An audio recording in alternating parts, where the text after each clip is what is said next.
আমি কোনোদিন কিচ্ছু চাইনি। আজ আপনার চরণে মিনতি করে বলছি প্রভু, আমার এই অস্ত্রের পরশে যেন হার অঙ্কিত করে আমার সন্তানের মনের বাসনা পূরণ করতে পারি প্রভু। আমার সন্তানের মনের বাসনা পূরণ করতে পারি।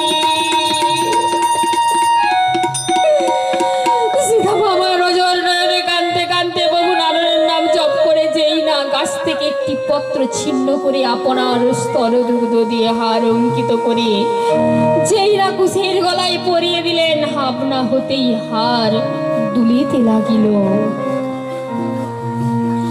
সতী অঙ্গ পরশ করে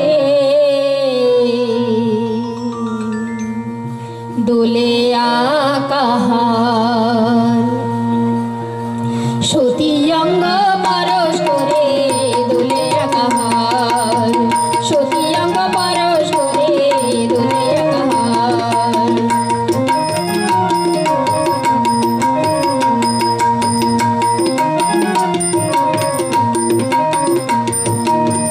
কুশের পরিবক্ষে শোভে, কুশের পরিবক্ষে শোভে, শোভে কি বাহার দোলে আকাহার, সতী অঙ্গ পরশ করে দোলে আকাহার।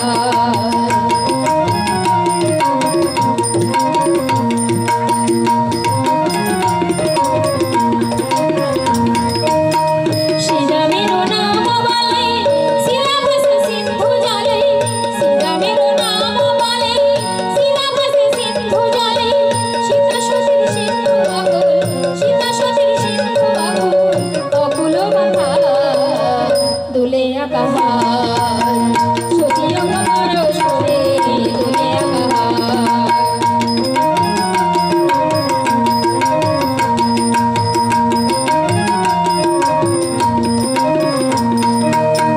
শ্রীরামের নাম বলে শিলা ভাসে সিন্ধু জলে, শ্রীরামের নাম বলে শিলা ভাসে সিন্ধু জলে, সীতা সতীর সিন্ধু আকুল, সীতা সতীর সিন্ধু আকুল, অকুল বাধার দোলে আকাহার, সতী অঙ্গ পরশ করে দোলে আকাহার, সতী অঙ্গ পরশ করে দোলে আকাহার।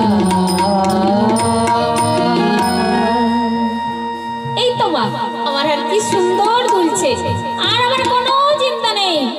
বেশ, তোমাদের মনের বাসনা পূর্ণ হয়েছে তো বাবা? হ্যাঁ মা, আমাদের মনের বাসনা পূর্ণ হয়েছে। তাহলে তাহলে আমায় একটু রাম নাম শোনাও তোমরা।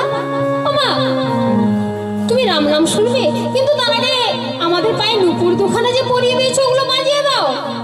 পাগল ছেলে কোথাকার, আরে ফুলের নুপুর কি করে বাজবে? ফুলে ফুলে আঘাত করলে কি শব্দ বের হয়? বোকা ছেলে কোথাকার, কি করে ফুলের নুপুর বাজবে?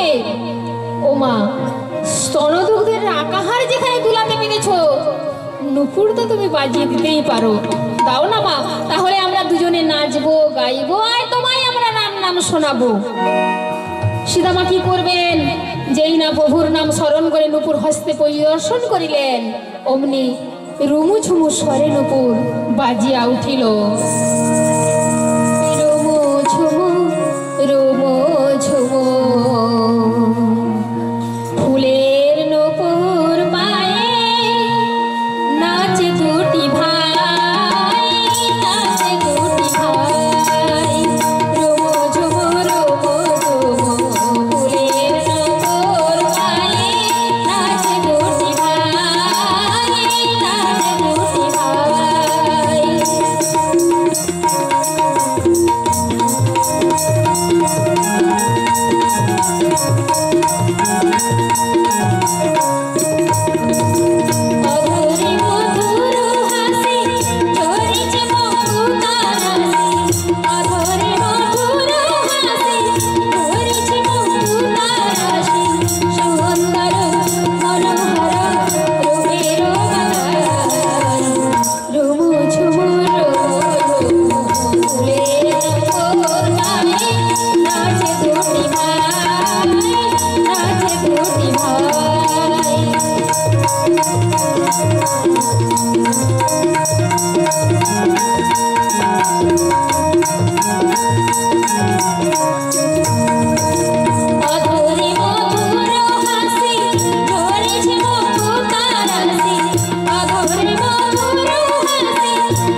এই তো মা, কি সুন্দর নপুর বাজছে।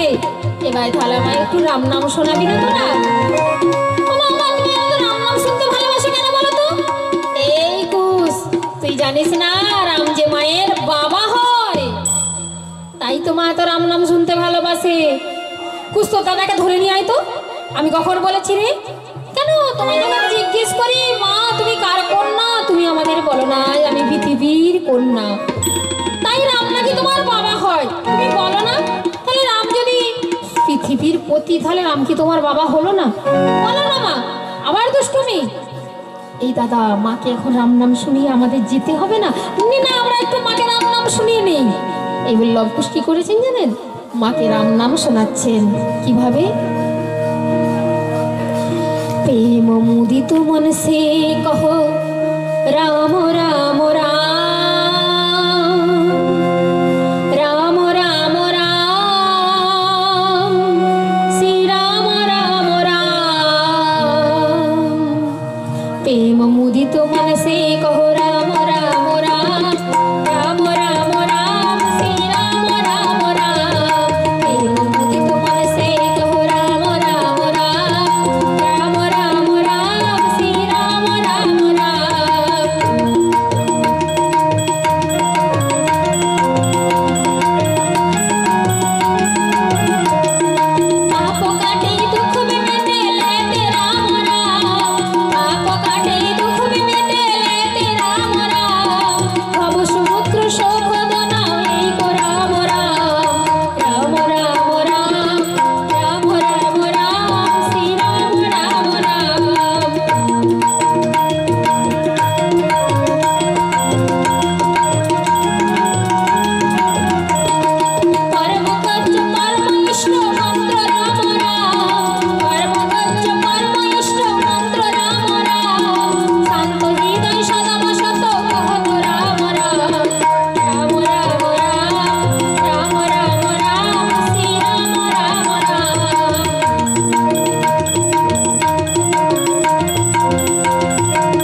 কুশ দুটি ভাই তখন মায়ের চরণে প্রণাম জানিয়ে চলেছেন কোথায় না সেই প্রভু শ্রীরামচন্দ্রের উদ্দেশ্যে। দুই ভাই চলেছেন, ধনুক বানিয়া গিয়া ধরিয়াছে বিনা। দুই ভাই রাস্তায় যেতে যেতে লোক যখন কুশকে বলছে, এই কুশি, কিরে দাদা কার হাড়ের মূল্য বেশি রে? কেন রে দাদা আমার হাড়ে? আমার দিকে চেয়ে দেখ, মা আমাকে কি হাড় দিয়েছে জানিস? এটা মণিমুক্ত খচিত রয়েছে। এই হাড় একমাত্র রাজার মা ছাড়া কেউ কাউকে দিতে পারে না। মণিমুক্তার প্রশংসা করছো? ও তো মূল্য দিলেই কিনতে পাওয়া যায়, মূল্য দিলে তো মাতৃ যুদ্ধ কিনতে পাওয়া যায় না। সত্যি কুশ, তুই মাকে চিনতে পেরেছিস, তোর মতো করে আমি চিনতে পারিনি। ওরে আয় আয় ভাই, আমার বুকে আয়। না গো দাদা, আমার বুকে এসো। দুই ভাই তখন কি করেছেন? দুই ভাই তখন আনন্দে নাচতে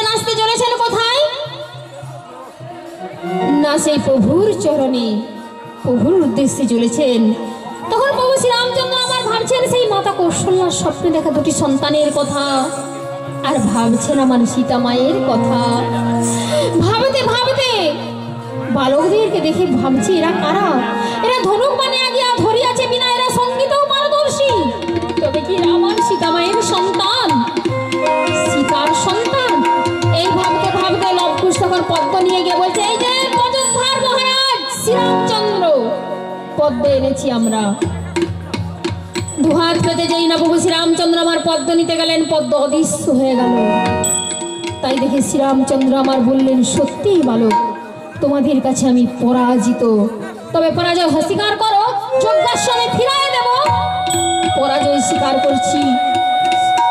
বালক জানিস, আমার তোদের মুখে পিতা ডাক শোনার জন্য মনটা বড় আকুলি বিকুলি করছে। তোরা যদি আমায় পিতা বলে ডাকতিস না, আমি জীবনটুকু মনে হয় ধন্য হতো। তাই তোরা একটিবার আমায় পিতা বলে ডাক না বালক। না না না মহারাজ, আপনাকে আমরা পিতা বলে ডাকতে পারবো না। আপনি যদি আমাদের বাবা বলে ডাকেন, তাহলেই যুদ্ধের মীমাংসা করব। লবকুশ কেমন দুষ্টু বালক দেখেছেন? কেমন দুষ্টু বালক দেখেছেন? শ্রীরামচন্দ্রকে বলছে তাদের নাকি বাবা বলে ডাকতে হবে। মন্ত্রী, এই দুটো বালক কি বলেছে বুঝতে পেরেছে তো? আরে দেখুন, ওরা ওদের সঙ্গে যুদ্ধ করছেন, বারবার হেরে যাচ্ছেন। তো ওরা আপনার ছেলের বয়সী, অনেক বাড়িতে অনেক মায়েরা বাবাকে, ছেলেকে মেয়েকে বাবা মা বলে ডাকে। তো আপনি যদি ওদেরকে বাবা বলে ডাকেন, তো লজ্জা কোথায় আছে?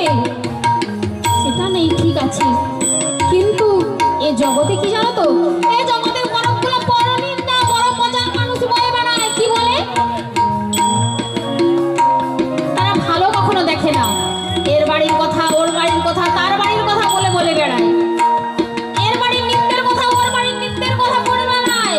সেইভাবে যদি নিন্দা করে বলে, যদি ওই অযোধ্যার মহারাজ যুদ্ধে হেরে গিয়ে বালকদের বাবা বলে দেখে যুদ্ধের মীমাংসা করেছে, আমি লজ্জাটা কোথায় রাখবো? একবার দেখেছো তো তেমন, আমার সেটাকে হারালাম, তাহলে আমি এখন কি করি? কেউ জানতে পারবে না মহারাজ, কেউ জানতে পারবে না। একটি মাত্র ঋষিপদেশ, অনেকটা দূরে। তাই আপনি এক কাজ করুন, ওই ঋষির প্রদেশ থেকে অনেক দূরে চুপি চুপি করে কানে কানে বালকদের বাবা বলে রেখে যুদ্ধের মীমাংসা করে নিন। তাই শ্রীরামচন্দ্র তখন বলছেন, বালক, তাহলে তোমাদেরকে বাবা বলে ডাকে যুদ্ধের মীমাংসা করবে তো? লব তখন বলছে, বাবা বলে ডাকে? বুঝতে হবে যে না, দাদা যদি আপনার বাবা হয়, আমি কে হই? খুড়ো। বাবা আর খুড়ো, বাবা খুড়ো ডাকতে হবে, তাহলে যুদ্ধের মীমাংসা হবে। জ্যেষ্ঠ হলে বাবা, কনিষ্ঠ হয় খুড়ো। বেশ, তাই হবে। মন্ত্রী, কি হবে তাহলে? আরে কেউ জানতে পারবে না, আমি সে ব্যবস্থাও করে দেবো। এই বলে মন্ত্রী কি করছে জানেন? জোরে জোরে চিৎকার করে করে বলছে, ওগো তপবনবাসী, কে কোথায় আছো? সবাই একবার ভালো করে শোনো। ওই অযোধ্যার মহারাজ শ্রীরামচন্দ্র বালকদের বাবা আর খুড়ো বলে যুদ্ধের মীমাংসা করছে। তোমরা কেউ শোনো না গো। ছি ছি ছি ছি ছি ছি ছি। যে না জেনেছে সে জেনে যাবে। যাও যাও যাও, ওই রাস্তার পাশে পাহারা দাও, আমি কি করা যায় দেখছি। মন্ত্রীকে রাস্তার পাশে পাঠিয়ে শ্রীরামচন্দ্র তখন বলছে, বালক এবারে যুদ্ধের মীমাংসা করবে তো? হ্যাঁ হ্যাঁ, বাবা করে ডাকলে এই যুদ্ধের মীমাংসা করবো। এই বলে শ্রীরামচন্দ্র বালকদের বাবা আবার খুড়ো বলে ডেকেছেন। লবকুশ অমনি আনন্দে নাচতে নাচতে শুরু করে দিয়েছেন। ওরে খুশি, আর আমাদের কি আনন্দের দিন, আমরা অযোধ্যার মহারাজের বাবার খুড়োয় কি আমাদের কম সৌভাগ্য। দেখ দেখ দেখ, এ কি বালক, তোরা এখনো আমায় অপহাস্য করে চলেছিস? তোরা এবার যুদ্ধের মীমাংসা কর। আরে এই তো মাত্র একবার ডেকেছেন, একবারে কি হবে? 2-3 দিন ছাড়া কিছু হবে না, 3 মাস ছাড়া কিছু হবে না। সে কি? হ্যাঁ মহারাজ, একবার ডেকেছেন, আর দুবার ডাকুন। সে কি? একবার ডেকেছে, আবার দুবার ডাকতে হবে? হ্যাঁ মহারাজ, 3 মাস ছাড়া কি কোনো কাজ সফল হয়? তো এই তো মাত্র একবার ডেকেছেন, আবার ডাকুন। আবার ডাকলে বলবি না তো, বারবার ডাকতে হবে।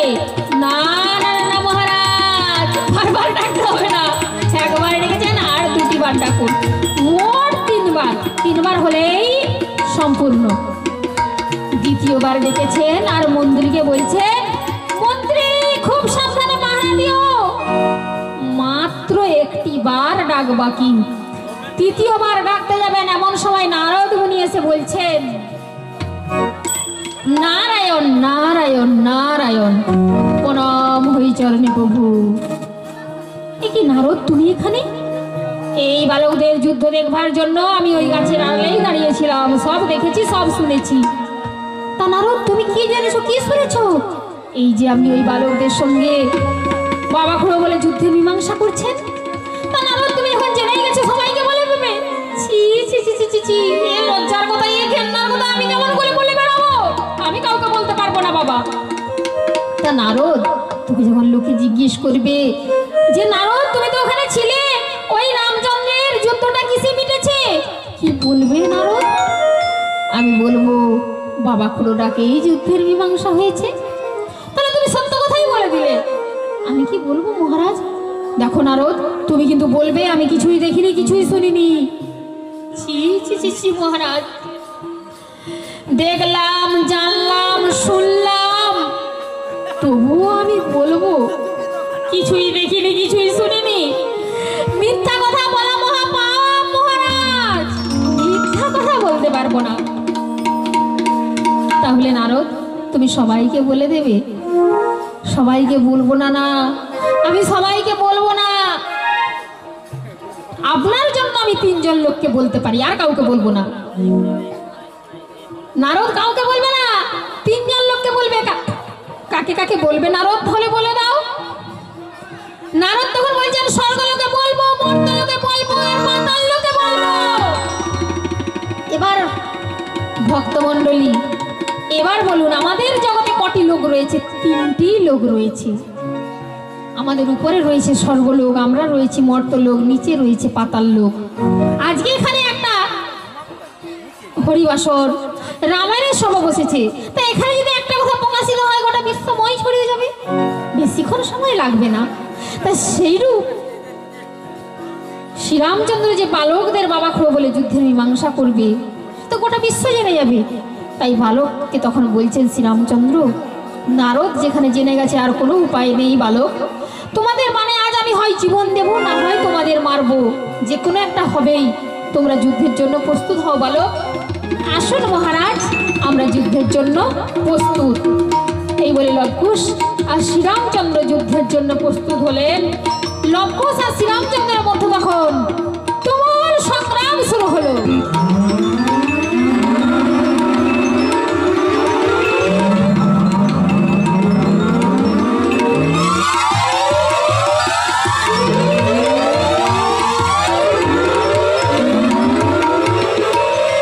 সধনে বাঁধিল সমান, বাল্মীকি তপবনে পুত্র পিতার সানে, পাণ্ডবরি সানে থাকিল অম্বর। সধনে বাঁধিল সমান, বাল্মীকি তপবনে পুত্র পিতার সানে, পাণ্ডবরি সানে থাকিল অম্বর।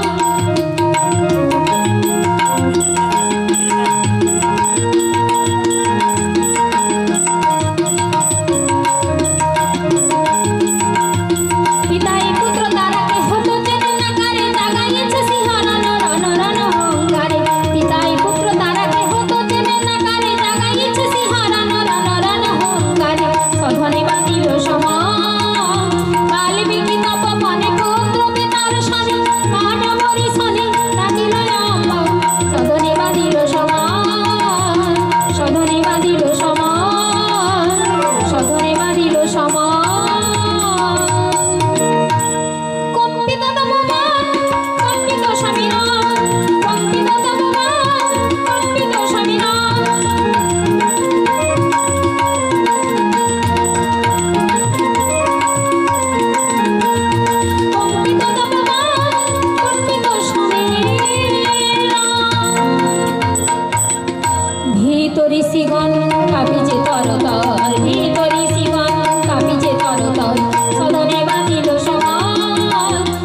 লবকুশ যত বান নিক্ষেপ করছেন সব বান প্রভু শ্রীরামচন্দ্রের চরণে পতিত হচ্ছে। আর সেই শ্রীরামচন্দ্র যত বান নিক্ষেপ করছেন সব বান মুখে চুম্বন করে আকাশের দিকে উত্তোলিত হচ্ছে।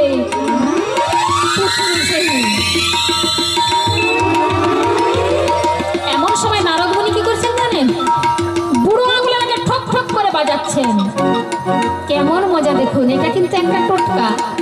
যেমন ধরুন এ বাড়ির মায়েদের সঙ্গে যদি ওই বাড়ির মায়েদের কোনো রকমের ঝগড়া বেঁধে যায়, কি নিয়ে, ছাগল গরু হাঁস মুরগি যাই হোক নিয়ে, কেউ যদি এইভাবে বুড়ো আঙুলটাকে ঠক ঠক করে ঠুকতে থাকে না, সেই যুদ্ধটা সারাদিন চলবে, হয় মারামারি না হয় কাটাকাটিও পর্যন্ত হতে পারে। কিন্তু ক্ষমা করবেন মায়েরা, এভাবে কেউ করবেন না, করাটা অন্যায়। কারোর সাথে ঝগড়া লাগলে ছাড়িয়ে দিতে হয়, কিন্তু তালে তাল দিতে নেই। কিন্তু নারদ মুনি করছে কেন না, এদের পিতা পুত্রের মধ্যে কতক্ষণ যুদ্ধ করতে পারে। এমন সময় লবকুশ বলছে, হে বান কৃপা করো, যদি ওই প্রভু শ্রীরামচন্দ্রকে মূর্ছিত মারতে না পারো তাহলে মূর্ছিত করো তারে। এই বলে লব সর্পকলা বান আর কুশক্ষয়জিত বান ধনুকে জুড়িলেন। তদ মুহূর্তে শ্রীরামচন্দ্রের উদ্দেশ্যে সেই বান নিক্ষেপ করিলেন।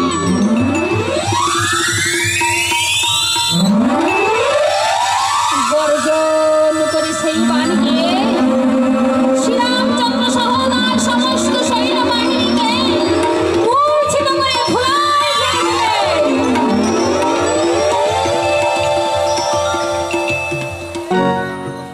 সবাই মূর্ছিত, কেউ আর বেঁচে নেই।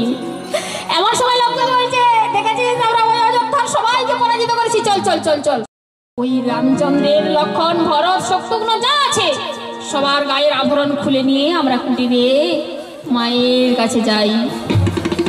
এই বলে সেই সবার গায়ের আভরণ খুলে নিয়ে কুটিরে মায়ের উদ্দেশ্যে চলেছেন। কুটিরে মায়ের উদ্দেশ্যে যেতে যেতে লব আর কুশ তখন দেখছে রাস্তার ধারে একটা লতায় পাতায় বন্ধন হয়ে জন্তু দাঁড়িয়ে রয়েছে। জন্তুটাকে জানেন? হনুমান। হনুমান লতায় পাতায় বন্ধন হয়ে দাঁড়িয়ে রয়েছে। তাই হনুমান কিন্তু সীতামায়ের কাছে অমরত্ব বড় লাভ করে নিয়েছে, তাই সে কিন্তু মরেনি, সে মূর্ছিত হয়নি, সে তার লতায় পাতায় বন্ধন হয়ে দাঁড়িয়ে রয়েছে। লবকুশ ভাবছে এ কে, সবাই মরে গেল কিন্তু এই জন্তুটা কেন মরল না, এই জন্তুটাকে কেন মরল না, এই জন্তুটাকে কি একটু বয়ে নিয়ে গেলে হতো না? মা দেখলে মনে হচ্ছে খুব খুশি হতো। তাই হনুমানকে ধরে টানাটানি করছে ওই লবকুশ। টানতে টানতে হনুমান তখন জানতে চাইলো যে এরা কারা, আমার প্রভুকে পরাস্ত করে দিল, এরা কি আমার সীতামায়ের সন্তান, না হলে আমার প্রভুকে কেমন করে পরাস্ত করলো? তাই হনুমান দেহকে ভীষণ ভারতে পরিণত করে নিল।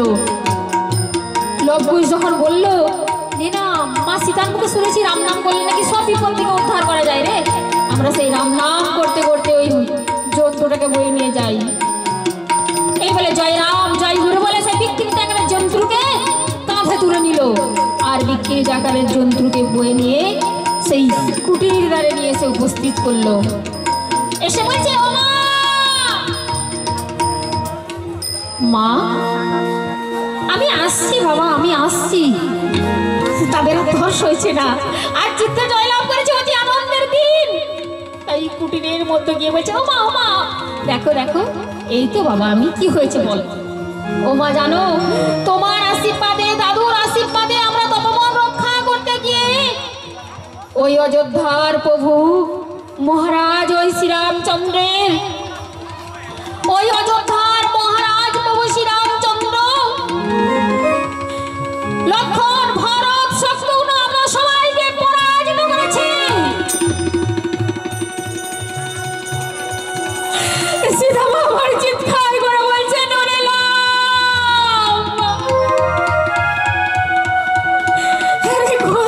কি শোনালি মাকে, তোরা কি কথা শোনালি? তা তো হতে পারে না রে, ওই রামচন্দ্রকে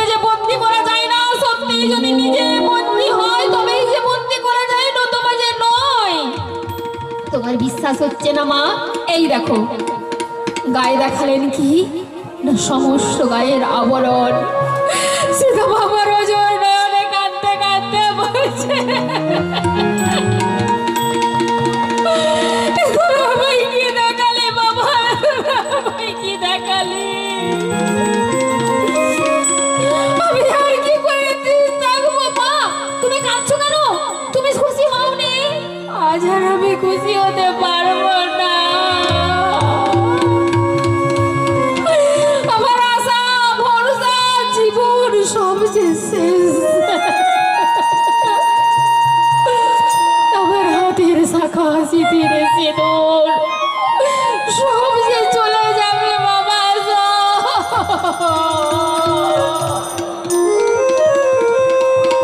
কেন মা, কি হয়েছে তুমি বলো না? আজ তো আর না বলে তোদের কিছু উপায় নেই। ওই অযোধ্যার মহারাজ শ্রীরামচন্দ্র যে তোদের পিতা।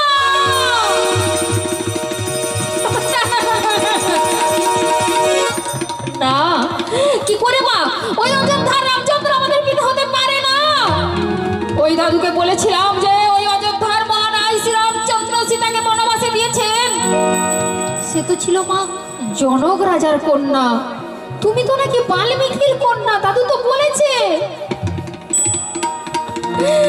আমি বলতে নিষেধ করেছিলাম, তোরা আমার গর্ভে জন্মেছিস, আমি সেই জনক রাজার কন্যা সীতা।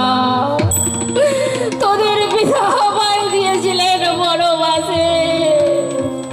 মা এখন তাহলে বুঝতে পেরেছি দাদু যে রামায়ণে রামচন্দ্রের কাহিনী শোনাতেন আমাদের পিতার কাহিনী শুনিয়েছেন মা। কিন্তু আমরা কি করে বুঝবো? অনেক কথা বাবা, অনেক ঘটনা, কিন্তু এখন কি হবে? চল চল চল, আমার প্রভুর চরণটুকু দেখে দিবি। চল না বাবা, চল না।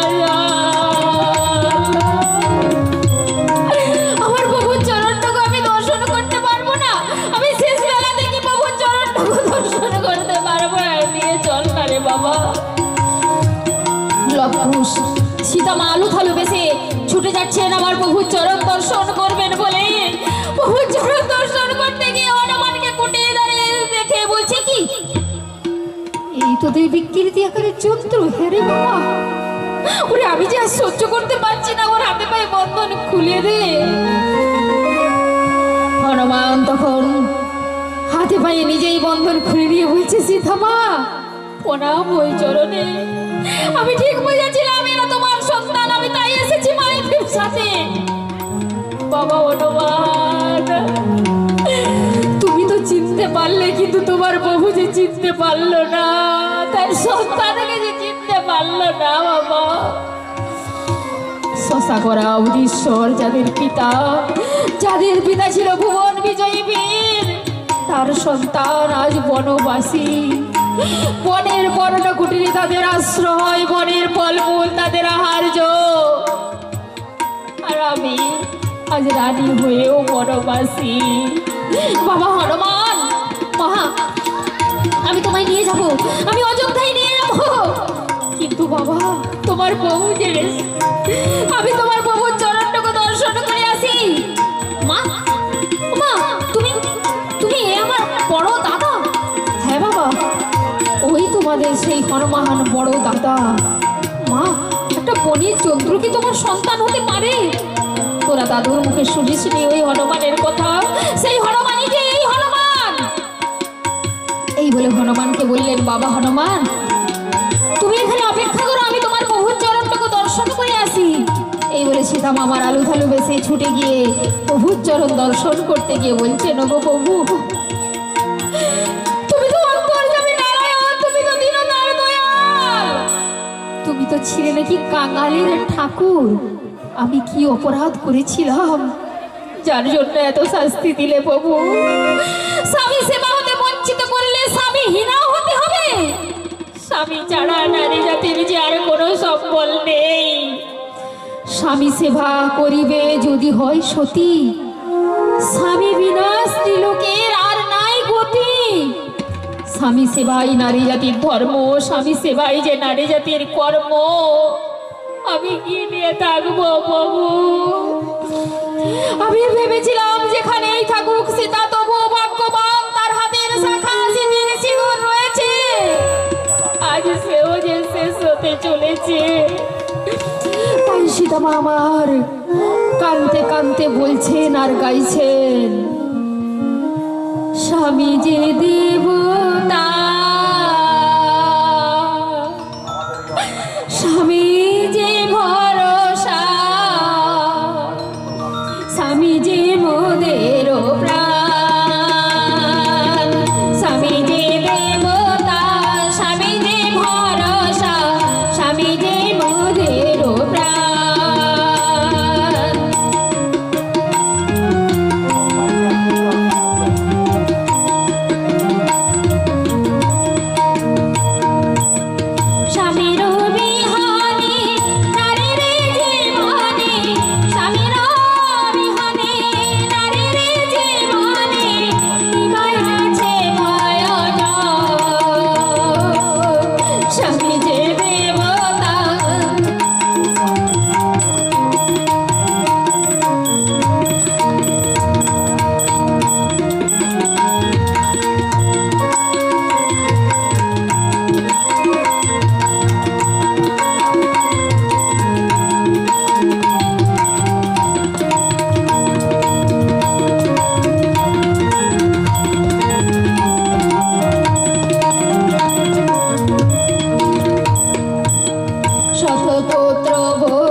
সম্বল কিছুই নেই বাবা, আমি আর কিছু নিয়ে বাঁচবো বল?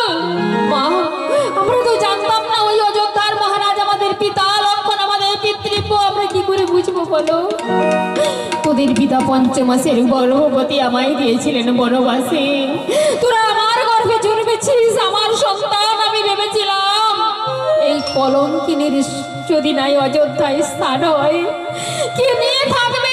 তাই তোদের নিয়ে জীবন কাটাবো ভেবেছিলাম, তাই তোদের আমি পিতৃ পরিচয় বলিনি বাবা। কিন্তু এখনো বুঝতে পারছি, যার জীবনে দুঃখ ভরা রয়েছে তাকে তো দুঃখ ভোগ করতেই হবে, না করে তো উপায় কিছু নেই। আমি যে দুঃখ ভোগ করতেই এসেছি বাবা, আমার যে সারাটা জীবনই দুঃখেই ভরা। তাই সীতা মামার কাঁদছেন আর গাইছে,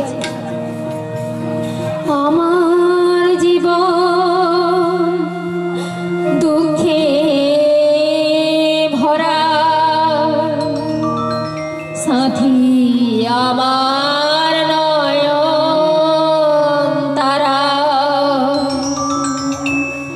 আমার জীবন দুঃখে ভরা, সাথী আমার নয়ন তারা, আর তোকে হনাই কাঁদে বসে গাই, আমার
আমাদেরকেও সবাই বলবে না যে আমরা পিতৃ হত্যাকারী সন্তান? আমরা তাহলে কি করে বাঁচবো? আমাদের পিতা যেখানে নেই, আমাদের সেখানে আর বাঁচার অধিকার নেই। চলো মা, ওই সাগরের পাড়ে গিয়ে অগ্নিকুণ্ড সাজিয়ে আমরা পিতার সাথে সাথে জীবন ত্যাগ করি। বিধি যখন আমাদের কপালে এই লিখে রেখেছিল, তাহলে তাই হোক মা। তাই চল বাবা। লবকুশ কাষ্ঠ সংগ্রহ করে অগ্নিকুণ্ড সাজাচ্ছেন, প্রাণ বিসর্জন দেবেন। আর সীতামা আমার বাল্মীকি মুনিকে স্মরণ করলেন, শেষবারের মতো প্রণাম জানাবেন বলে। আর বাল্মীকি মুনি ধ্যানে জানতে পারলেন তপবনের এইরূপ অবস্থা। তাই ডাক দিতে দিতে ছুটে আসছেন, সীতামা, সীতামা, আপনি এসেছেন? প্রণাম হই চরণে, প্রণাম হই চরণে। আপনি কৃপা করুন, করুণা করো। আর বলবেন না তো বাবা, সীতামা তোর বাবু আসবে, তোকে নিয়ে যাবে, তোকে অযোধ্যায় স্থান দেবে। তোর সন্তান পিতৃ পরিচয় পাবে, আজ কি করে পাবে? এই তো তাদের পিতা। সীতামা, পুত্র কখনো পিতাকে হত্যা করতে পারে না। তাই লবকুশ শ্রীরামচন্দ্রকে হত্যা করতে পারেনি। সে মূর্ছিত হয়েছেন, আমি ঠিক ওদের বাঁচিয়ে তুলব। তুই তোর লবকুশকে সঙ্গে নিয়ে কুটিরে ফিরে যা মা। এই বলে বাল্মীকি মুনি ধ্যানে বসে মৃত্যুজীবী জলে নিয়ে যেই না তপবনে ছড়িয়ে দিলেন, সবাই আবার পুনঃ জীবনে ফিরে পেল। আর সীতামামার দূর থেকে প্রভুর চরণে প্রণাম জানিয়ে সেই কুটিরে ফিরে গেলেন। আর বাল্মীকি মুনি চরণে শ্রীরামচন্দ্র প্রণাম জানিয়ে বলছেন, মুনিবর, আপনার জন্য আমি আজ নতুন জীবন ফিরে পেলাম। ওই দুটি বালক কারা, ওদের পরিচয় কি? আমি তো এখানে ছিলাম না, আমি ঠিক বলতে পারছি না। তুমি তোমার যজ্ঞের ঘোড়া নিয়ে গিয়ে যজ্ঞ সম্পূর্ণ করবে। যাও রাম, যথা সময় তুমি ওদের পরিচয় পাবে। এই বলে যজ্ঞের ঘোড়া নিয়ে গিয়ে যজ্ঞ সম্পূর্ণ করতে চললেন রামচন্দ্র। আর এদিকে বাল্মীকি মুনির সাথে লবকুশ সেই কুটিরে মায়ের কাছে ফিরে এসেছে। আর হনুমান তার বড় সন্তান এসেছে, তাকে তো কিছু ভোজন না করে সীতামা পাঠাতে পারেন না। তাই লবকুশ ভোজন করাতে গিয়ে লবকুশকে ভোজন করাবেন। 3 মুষ্টি করে 6 মুষ্টি লবকুশের পৈতের সময় চাল রয়েছে। তাই সেই চাল দিয়ে মা অন্ন রন্ধন করবেন। আজ 12 বছর লবকুশ ফল আর জল খেয়ে জীবন ধারণ করেছে। তাই লবকুশ ফল আর জল খেয়ে তো জীবন ধারণ করেছে। তাই অন্ন রন্ধন করে মা খাবে বলে অনেকদিন থেকে আশা দিয়েছিল। তাই লবকুশ ভাবলো সেই 3 মুষ্টি করে 6 মুষ্টি চালের অন্ন ওই হনুমান দাদা যে ও তো খেয়ে ফেলবে, আমরা খাবো কি? আমাদের আশা নাই, বিফলে চলে যাবে।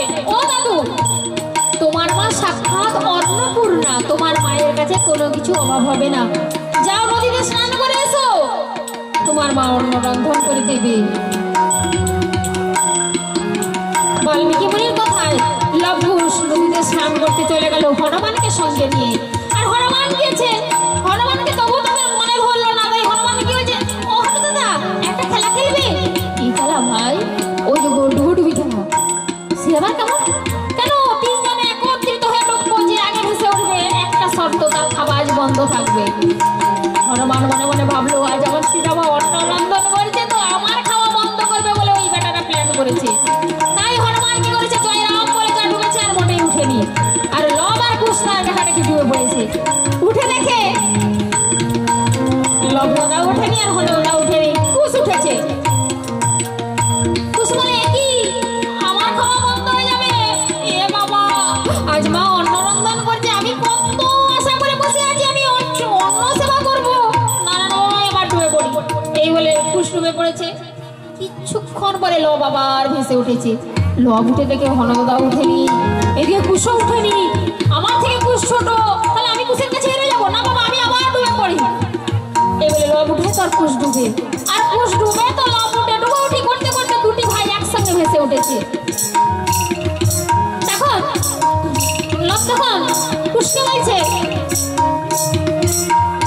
খুশি বলে যাই খুশি। আরে হনুমান দাদা তো মোটেই উঠেনি। আরে আমি কি করে বলবো, আমি তো এই বললাম।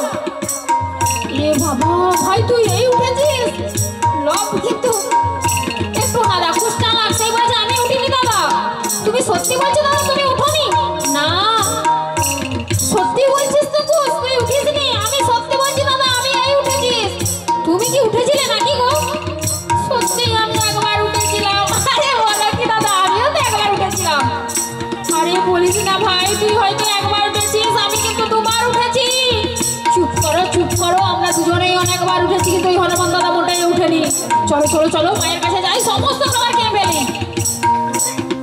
এই বলে কুটিরে লবকুশ তখন চলেছে আর মাকে ডাক দিচ্ছে, সীতা মা আমাদের বড্ড খিদে লেগেছে, খেতে দাও মা। তাই খেতে চাইছে, তখন সীতা মা বলছে হ্যাঁ তোরা এলি তোর হনুমান দাদা কোথায়? ও মা কি বলবো জানো, ওই জলের ভিতর ডুবোডুবি খেলছিলাম, যা ডুবেছে আর মোটেই উঠেনি। যা ডুবেছে আর উঠেনি? যা তোদের হনুমান দাদাকে ডেকে আয়, না হলে আমি কিন্তু খেতে দেবো না। চলতে পারছি না মা, পাগুলো অবশ্যই আসছে। আমরা সারাদিন কত যুদ্ধ করেছি, কত পরিশ্রম করেছি, আর কত দুঃখই পেয়েছি বলো তো। তাহলে কি আজ আমাদের ভালো লাগে? আমাদের খেতে দাও, তারপর আমরা ওই হনুমান দাদাকে খুঁজে নিয়ে আসবো। মনে হয় তো কুমিরে খেয়ে ফেলেছে। জলের ভিতর কি আর বেঁচে থাকতে পারে? কতক্ষণ ডুবেছে আর মোটেই উঠেনি। আরে তাকে কুমিরে খাবে কি? তাকে ডেকে নিয়ে আয়। এদিকে হনুমান তখন এক রাস কদলি পাতা জড়িয়ে নিয়ে ডাক দিতে দিতে আসছে, সীতা মা আমায় খিদে পেয়েছে, খেতে দেবে না মা? দেখো না তোমার ধনুর্ধর ছেলেটা না আমায় ছেড়ে দিয়ে পালিয়ে এসেছে। তোরা ওইরূপ দুষ্টু বাবা। দেখছি হনুমান দাদা তো চলেই এসেছে, যা হবে হোক। 3 সন্তানকে সীতা মা আমার ভোজনে বসালেন। অন্ন দিয়ে মা ব্যঞ্জন আনতে যান, এসে দেখেন না অন্ন থাকে না পাতে। শুধু পাতে কি মা ব্যঞ্জন দিতে পারেন? অন্ন দিয়ে ব্যঞ্জন দিতে হয়, শুধু পাতে কখনোই ব্যঞ্জন দিতে নেই। তাই অন্ন দিয়ে ব্যঞ্জন আনতে যান, এসে দেখেন না অন্ন থাকে না পাতে। সীতা দেবী বারে বারে নাজেহাল হয়ে পড়েছেন। কি করবেন সীতা মা আমার? শুধু বারে বারে নাজেহাল হচ্ছেন। গোপনে ধ্যানে বসলেন। ধ্যানে জানতে পারলেন কৈলাসপতি দেবাদিদেব মহাদেব স্বয়ং ভজনে বসেছেন। তার উদর পূর্ণ করবে কার সাধ্য আছে? তাই কি করলেন? নমো শিবায় বলে অন্ন দিল মাঠে, গোপন দেখিয়া সীতা হনুর মস্তকে মস্তকে ফুটিয়া অন্ন উপরে উঠিল। হনুমান বলে মাতা পরিপূর্ণ হইল, আজ কৈলাসে গিয়া পবন কুমার মায়ের চরণে হনু করে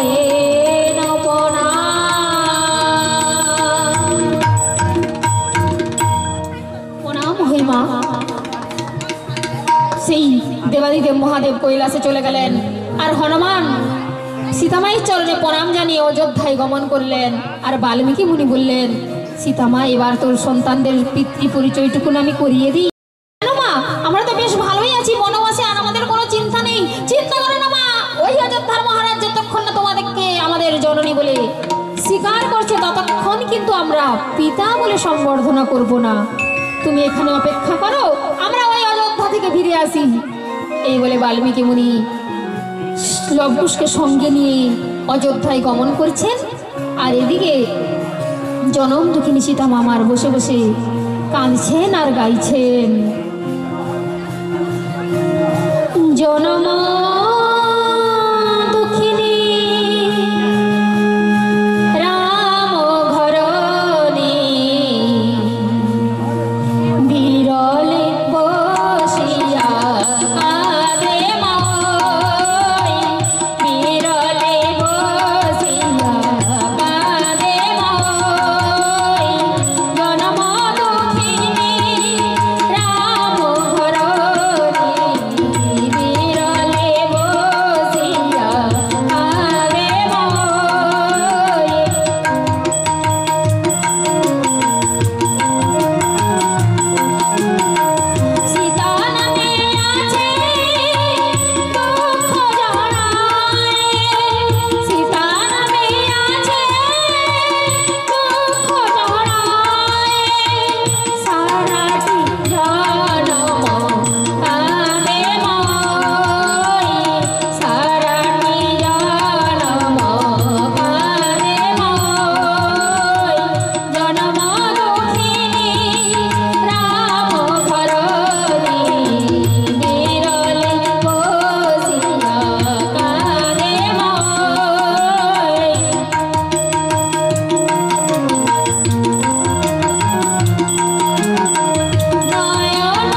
লবকুশ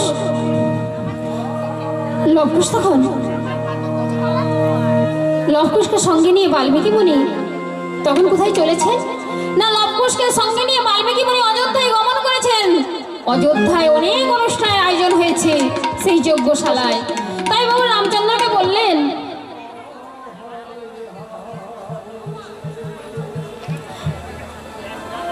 তাই লবকুশকে সঙ্গে নিয়ে বাল্মীকি মুনি অযোধ্যায় গমন করেছেন। অযোধ্যায় সেই অশ্বমেধ যজ্ঞশালায় অনেক অনুষ্ঠানের আয়োজন হয়েছে। তাই বললেন, এই দুটো বালককে কিছু গান গাওয়ার জন্য অনুমতি দিতে পারো রামচন্দ্র? বেশ, অনুমতি দিলাম। এই বলে লবকুশ তখন রামচন্দ্রের অনুমতি পেয়ে সেই রামায়ণের অংশটুকু গিয়ে শোনাতে লাগলেন। কিভাবে? নবদুর্বাদল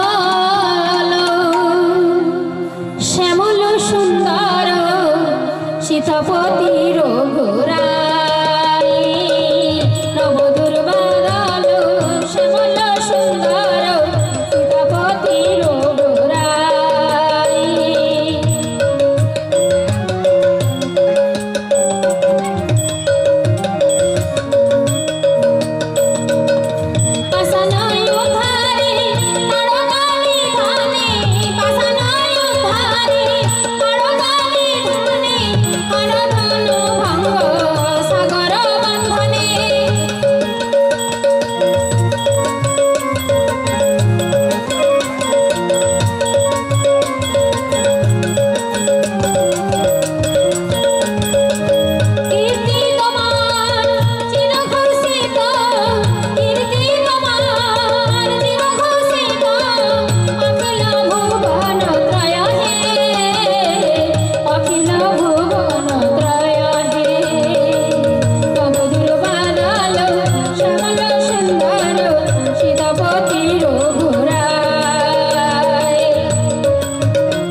এখনই রাম নাম শেষ করলে কেন? রামায়ণের শেষ অংশটুকু গিয়ে শোনাও। এই বলে লবকুশ তখন পুনরায় গান ধরলেন। সীতা উদ্ধারী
অপেক্ষা করো, আমি তোমাদের কিছু পুরস্কার দিতে চাই। মহারাজ, আমরা বনবাসী, বনের পর্ণকুটিরে আমাদের আশ্রয়, বনের ফলমূল আমাদের আহার্য, তাই আমাদের কোনো কিছুর পুরস্কারের দরকার নেই। কিন্তু বালক, তোমরা এখানে গান বন্ধ করো তো? গান তো এখানে বন্ধ করা যাবে না। না বালক, আমি বলছি তোমরা এখানে গান বন্ধ করো। মহারাজ, এতক্ষণ আপনার প্রশংসা করেছি তাই শুনেছেন, এবার নিন্দে করবো তাই শুনতে চাইছেন না, তাই বলুন চান কি না চান? তবুও বলছি শুনুন।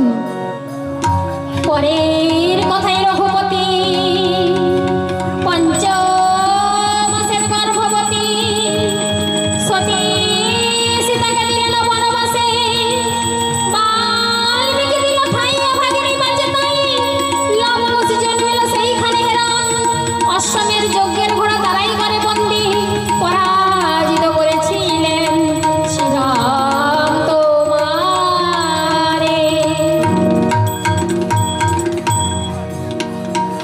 কি বললি বালক, কি বললি? বল বল বল, তোদের আরেকবার বল। মাতার নাম কি বল, পিতার নাম কি বল? না জানি পিতার নাম, মাতার নাম সীতা, বাল্মীকির শিষ্য মোরা, নাহি চিনি পিতা।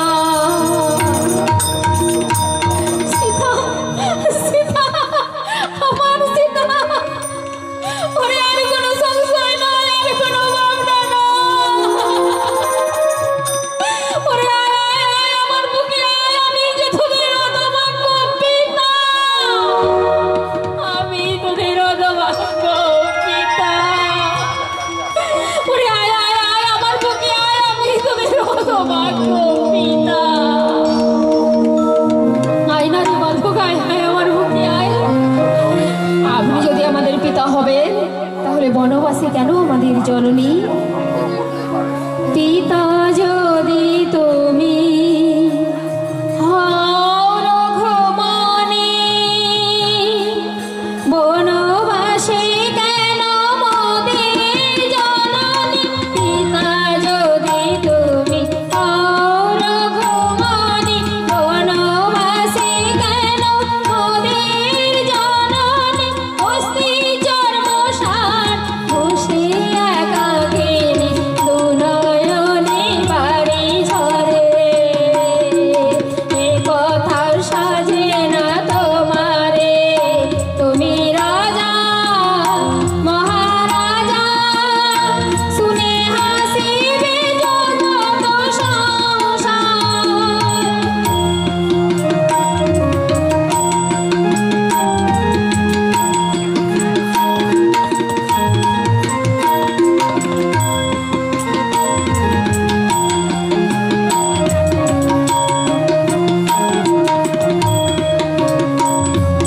এ কথা সাজে না তোমারে, তুমি রাজা মহারাজা, শুনে হাসিবে জগৎ সংসার।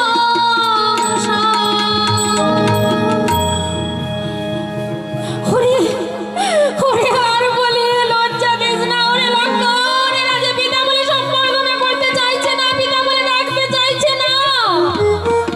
বাবা বলে ডাক না, একটিবার আমায় বাবা বলে ডাক, বুক চিরে গলা ফাটিয়ে ডাক না বাবা বলে। আমাদের মাতা নাকি বলে পিতা নাকি আমাদের জগৎ পিতা, তাই আপনাকে আমরা বাবা বলে ডাকতে পারবো না।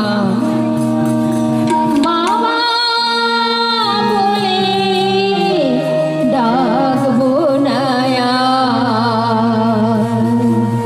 বাবা বলে ডাকবো না, বাবা বলে ডাকবো না আর, বাবা বলে ডাকবো না।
ডাকবো না, বাবা বলে ডাকবো না, বাবা বলে ডাকবো না।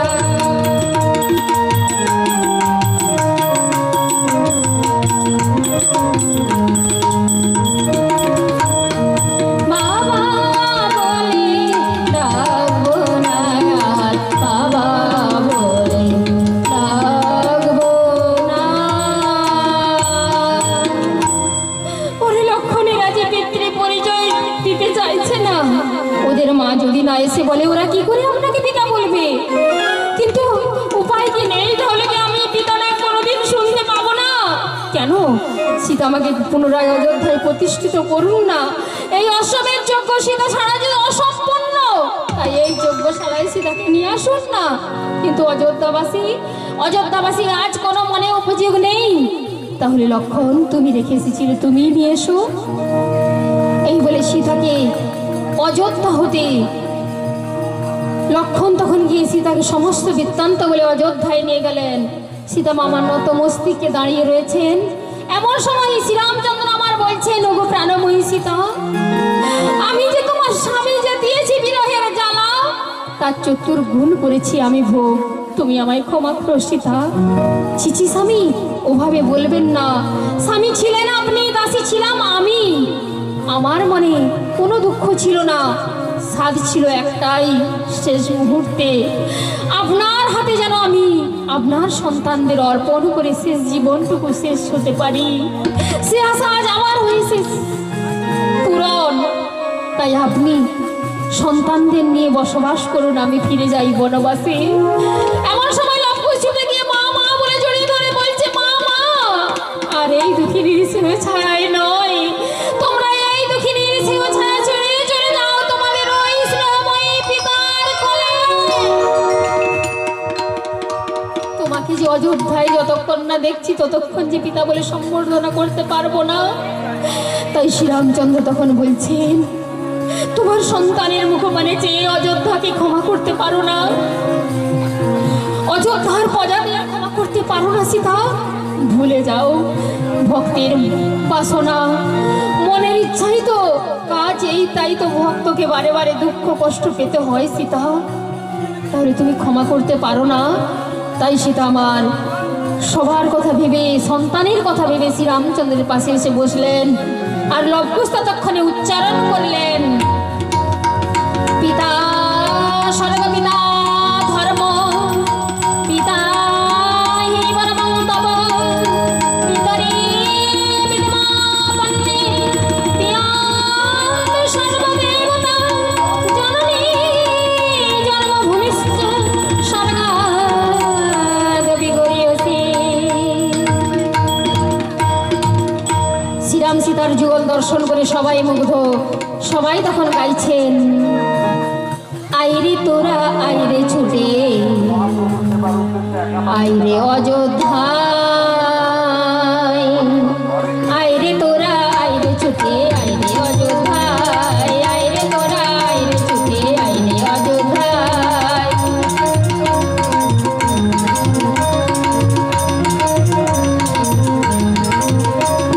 শ্রীরাম সীতার যুগল মিলন, শ্রীরাম সীতার যুগল মিলন দেখবি যদি আইরে তোরা আইরে ছুটে আইরে অযোধ্যায়।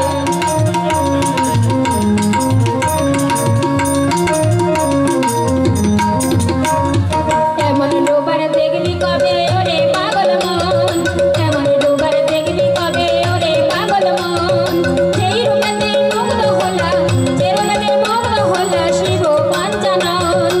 এমন ডোবার দেখবি কবে ওরে পাগল মন, সেই রূপেতে মুগ্ধ হলা শিব পঞ্চানন। নামের জলে সোলা ডোবে, নামের জলে সোলা ডোবে, শিলা ভেসে যায়। আইরে তোরা আইরে ছুটে আইরে অযোধ্যায়।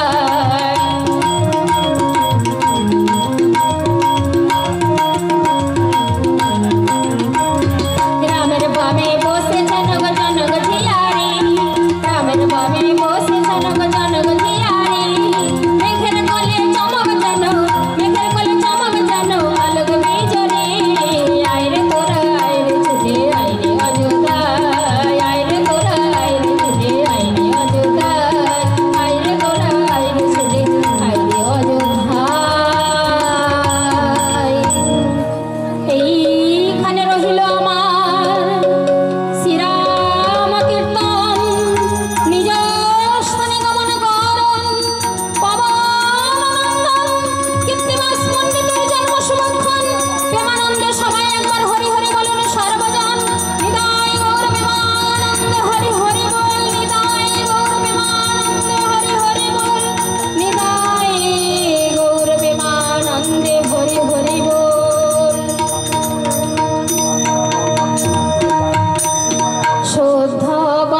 ভাবা